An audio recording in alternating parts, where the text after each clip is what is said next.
The core is something that it's often misguided information out there. A lot of people think just abdominals, but that's not what we're talking about here. I mean, the rectus abdominis is part of it, but you also have the transverse abdominis, you have the internal and external obliques, the multifidi in the back, some of the extensors in the back. The glutes can be part of it, the pelvic floor, the diaphragm, hip flexors. They can all be part of the core depending on what you're doing and how you have to stabilize that lumbar spine, because that's the main goal of all this, is to stabilize the lumbar spine when we're moving the rest of our body around it. So that's why exercises like dead bugs, bird dogs, and things like that are amazing. But let's just go back to the initial how we want the setup to look for the core.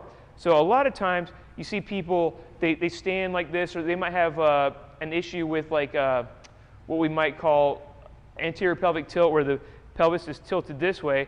And when we're doing things with the core, they start in that position.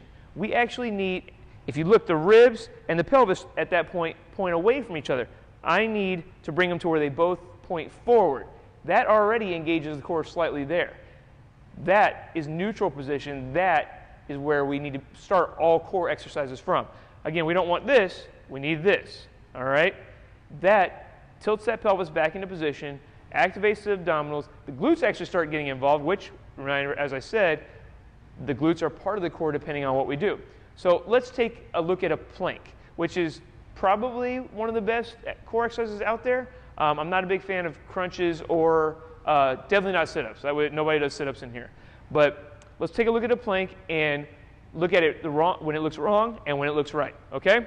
So I'm going to go down to the floor. I'm going to be on my hands, or my elbows, and my feet. Now, this is where those ribs and the hips point away from each other. I want to straighten everything out, where now it's turned into a barrel where my ribs point straight down to the ground and my pelvis points straight down to the ground instead of pointing away from each other. All right? Incorrect? Correct. All right? You'll feel a difference when you do this. I guarantee it. All right?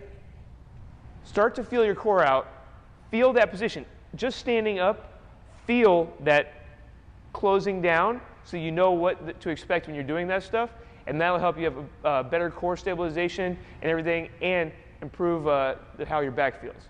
And that's how you should work your core.